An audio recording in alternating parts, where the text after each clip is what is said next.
আমি লক্ষ্য করতেছিলাম ওই আল্লাহর ওলিকে চেনা যায় কিনা দেখি, চেহারা দেখা যায় না, কেমনে চিনবো আল্লাহর ওলি? আমার বাবা আল্লাহ শের সামনে যাই দাঁড়াইলেন।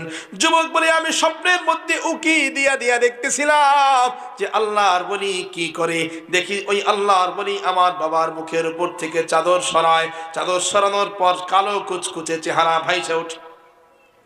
সেই কালো চেহারার উপরে আল্লাহর ওলি নিজের হাতটাকে চাদরের থেকে বের কইরা ওই আমার বাবার কালো কুচকুচে চেহারার উপরে নিজের হাতটাকে মালিশ করে দেয়, নিজের হাতটাকে বোলায় দেয়।